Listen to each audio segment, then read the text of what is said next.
en la presentación de unos presupuestos en una situación absolutamente excepcional, como todos ustedes conocen.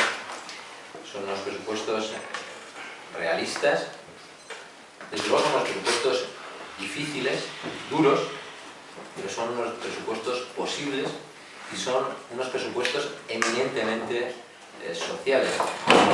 Repito, en una situación de absoluta excepcionalidad. Y yo creo que también conviene recordar que el tiempo ha dado la razón al presidente Herrera cuando decidió no elaborar el proyecto de presupuestos del año pasado, para este año. Yo creo que es importante en estos presupuestos explicar cómo se llega a esos presupuestos. Y para ello es imprescindible el escenario en el que se elaboran los mismos. Es un escenario en el que se prevé un crecimiento en Castilla y León de nuestro Producto Interior Bruto del menos 1,5, es decir, un crecimiento negativo del 1,5, frente al crecimiento negativo previsto para España del 1,7. Esto es así porque se ha estimado que Castilla y León evolucionará esas 2 décimas mejor que el conjunto de España, porque ha sido la comunidad que en este largo ya periodo de crisis, 4 años, mejor se ha comportado y su PIB ha tenido una menor contracción. Por si lo quieren tener en cuenta, la contracción a nivel nacional desde el 2008 ha sido del 3,8%, en el caso de Castilla y León ha sido del 2%. Esa es la razón por la que se considera así. Nuestra tasa de paro prevista es del 18,6 frente al 24,3 de España. También ustedes saben que el primer trimestre el dato ha sido del 19,3 ya.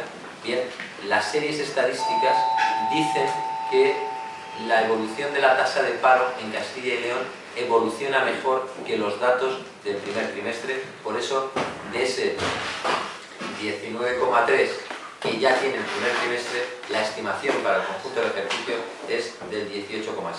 Y el objetivo de déficit irrenunciable es del 1,5, del menos 1,5 frente al menos 5,3 que hay que cumplir en España. Lógicamente es para dar cumplimiento a ese 5,3. Por lo tanto, el escenario es un escenario de recesión económica mejor, en cualquier caso, en Castilla y León que en España. Son unas previsiones económicas realistas y también quiero recordarles que frente al menos 1,5 de previsión de evolución de nuestro PIB, el anterior gobierno de España pretendía que elaboráramos unos presupuestos con una previsión de crecimiento del 2,3. El escenario de ingresos son fiables en la medida en la que las hemos conocido en el mes de enero. El gobierno facilitó la previsión de ingresos para Castilla y León. Y evidentemente la senda de consolidación fiscal actualizada también es mejor, porque también, como ustedes recuerdan, la previsión inicial era del menos 1,3 de déficit y al final hay un margen hasta el menos 1,5. Y como les decía al principio, el presidente acertó al no presentar los presupuestos, y quiero recordarles solamente 2 comunidades de distinto signo que decidieron elaborar los presupuestos. Andalucía tiene que hacer un ajuste de casi 2.000 millones de euros. Madrid ni siquiera conocemos todavía cuál es el ajuste que tiene que realizar. Hemos garantizado el funcionamiento durante este periodo de tiempo a través de la prórroga de los presupuestos. Se han tomado medidas como la aprobación de la Ley de Medidas, que fue presentada en su momento. Está en tramitación la Ley de Estabilidad y Disciplina Presupuestaria, en la que incluye el techo de gasto. Ya para este presupuesto hubo una aprobación de techo de gasto y la previsión es que antes del 30 de julio tenga que aprobarse el techo de gasto para el próximo ejercicio. Y se ha aprobado el Plan de Ajuste y Plan Económico Financiero 2012-2014, que nos permite acogernos al mecanismo especial excepcional de pago a proveedores. Tampoco les voy a ocultar que es un escenario sujeto a múltiples incertidumbres y que el cumplimiento de los presupuestos van a depender fundamentalmente de 3 cuestiones. En primer lugar, el comportamiento que tengan las reformas a nivel nacional. En segundo lugar, el comportamiento que tengan los incentivos incluidos en nuestro presupuesto dentro de lo que es nuestro marco competencial. Y en el caso de Castilla y León, evidentemente, tiene un especial peso el comportamiento del sector primario, que, como ustedes saben, también es cierto que está sometido a cuestiones climatológicas.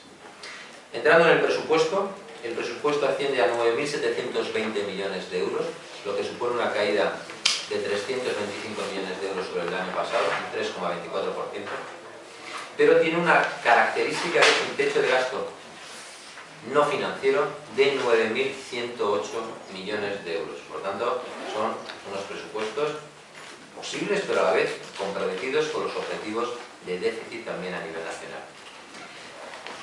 En materia de ingresos, el principal ingreso viene como consecuencia de las entregas a cuenta del modelo de financiación,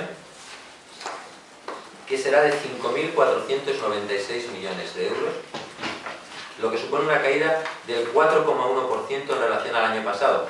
Bien, es verdad que en relación al año pasado también nosotros tenemos recurridos 200 millones de euros del modelo que no se entregaron.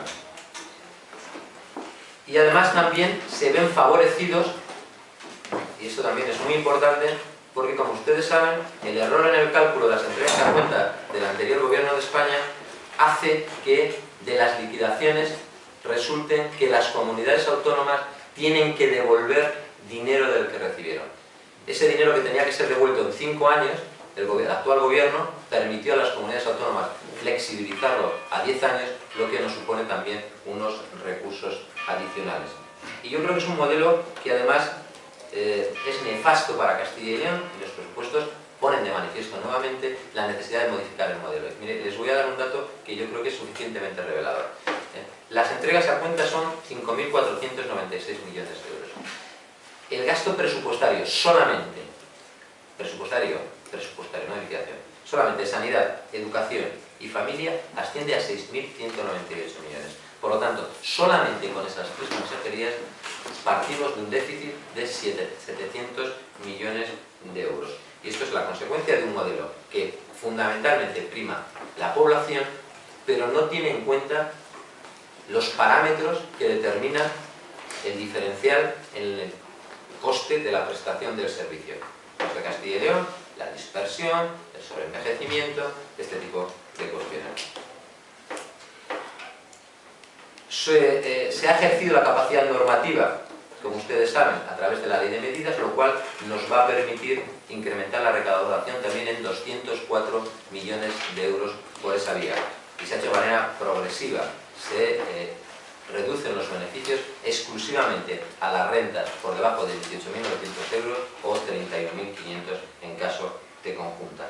Les recuerdo también que la recaudación por el recuperado impuesto de patrimonio va destinado íntegramente a la renta garantizada de ciudadanía y por el recargo de los hidrocarburos íntegramente a la sanidad.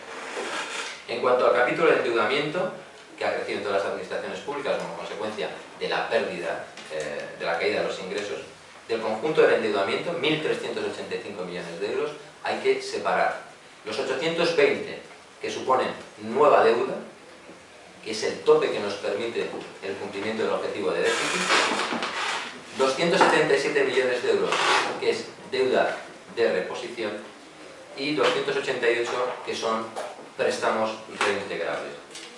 Les voy a dar un dato. Los intereses de la deuda son 335 millones de euros. Aproximadamente la misma cuantía que se destina a universidades. Y esto lo digo a título de aquellos que decían permanentemente que teníamos que destinar pues, más recursos a la deuda. De los 9.108 millones de euros, que es el gasto no financiero, el techo de gasto, 335 son de la deuda, 923 son de la PAC, 28 son cortes, y en cortes, abro paréntesis, incluye consultivo, cuentas, procurador del común y cortes en sí mismo. Por lo tanto, para políticas activas de las consejerías quedan exclusivamente 7.821 millones de euros, por lo que es lo mismo 695 menos que el año pasado. En relación a las políticas de gasto, con estos ingresos, yo decía que es un presupuesto eminentemente social. Y lo mantengo en los datos. 6.198 millones van destinados a solo 3 consejerías: Educación, Sanidad y Familia. O lo que es lo mismo, 8 de cada 10 euros del presupuesto se destinan a estas consejerías. Frente a la caída media de 8,16 puntos de las consejerías, estas 3 en su conjunto solo caen 3,16. El objetivo es el mantenimiento de los grandes servicios públicos esenciales, a través de un principio al que, por lo menos de manera coyuntural, tendremos que acostumbrarnos, que es los derechos, por lo menos coyunturalmente, los derechos por delante de los posibles beneficios. Son los presupuestos que pretenden reactivar también la creación de empleo en su conjunto a las políticas económicas. Se sigue manteniendo el 3% del presupuesto destinado a I+D+I, 297 millones. Los apoyos empresariales, tanto subvenciones como nuevas políticas de préstamos reintegrables, se incrementan en un 35% hasta los 412 millones. Estos van fundamentalmente a 2 consejerías, Agricultura y Economía. Se movilizan 183 millones de euros del Banco Europeo de Inversiones, que es una cuestión muy comentada últimamente, para ayudar a iniciativas empresariales. Y Economía y Empleo es la única consejería de todas que crece. Crece un 3,5%. Se mantiene el compromiso dentro del diálogo social con 60 millones de euros adicionales exclusivamente para políticas activas de empleo con recursos de la comunidad, y se van a movilizar fondos por 1.066 millones de euros adicionales a través del mecanismo extraordinario de pago a proveedores. Esta cuantía no aparece en los presupuestos. Es verdad que podría haberse incluido. He dicho que son unos presupuestos serios y rigurosos, y por lo tanto esto se incluirá a través de una aprobación en las Cortes, a través de un crédito suplementario por 1.066 millones de euros. El sector agrario, también de interés para nuestra provincia, supone el 15% del presupuesto, 1.413 millones de euros entre PAC y Consejería. Los gastos del personal, por atender ya la clasificación económica, se incrementan un 1,3%. Esto es como consecuencia de que se ajustan a la liquidación real del presupuesto del año pasado, no a lo que fue el presupuesto, y ya saben que aquí se ha optado por no bajar las retribuciones de los funcionarios. En cuanto a bienes y servicios, el capítulo 2 se incrementa un 10,19%. La razón es porque se incluyen facturas del gasto sanitario que no pudieron ser imputados al ejercicio pasado. A pesar de ello, la liquidación también del año pasado fue de 50 millones de euros por encima de lo que había sido inicialmente presupuestado. Y mire, destacar que en esta materia las consejerías no sociales tienen un peso en el capítulo 2 de 70 millones de euros. De los 1.246 millones de euros, las no sociales solo tienen 69 millones, es decir, el 5,6%. El resto se destina a funcionamiento de hospitales, centros de salud, colegios, etc. En cuanto al capítulo 3 de gastos financieros, ya se lo he dicho, 335 millones de euros intereses al servicio de la deuda, casi 1 millón de euros diarios. En cuanto a las transferencias de capital, caen un 7,13% y son consecuencia fundamentalmente de dar traslado a la comunidad de la aplicación de los decretos en materia educativa y en materia sanitaria sobre racionalización del gasto. Los capítulos 6 y 7 de inversiones y transferencias de capital ascienden a 1.247 millones de euros y suponen una caída del 34,48%. Objetivo: mantener las grandes políticas sociales. Regularización de la situación de compromisos adquiridos como consecuencia del exceso del déficit, y esto se lo explico porque también es muy importante.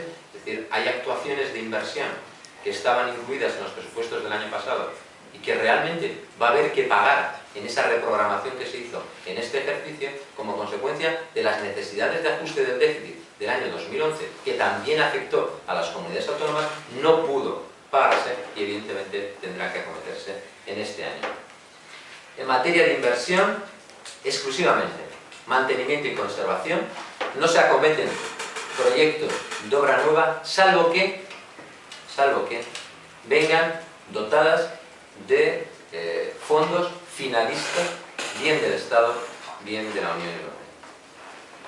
Y por último, el capítulo 8 y 9 de operaciones financieras de 314 millones de euros, realmente son casi todos créditos integrales. Aquí se incluye créditos con devolución, préstamos con devolución, anticipos al personal, etc. Conclusión. Es un presupuesto difícil, es duro, es realista y es posible. El primer objetivo es el mantenimiento de los grandes servicios públicos esenciales de carácter social, a los que se destinan 8 de cada 10 euros del presupuesto. Establece un principio al que, por lo menos de manera coyuntural, tendremos que acostumbrarnos, que es garantizar los derechos incluso frente a los beneficios a los que en algunos casos también nos habíamos acostumbrado. Que favorecen o pretenden favorecer el crecimiento, incrementando un 35% los créditos para subvenciones y créditos y préstamos reintegrables para la reactivación económica y manteniendo las dotaciones en políticas de I+D+I. Y la única consejería que crece es la de Economía y Empleo.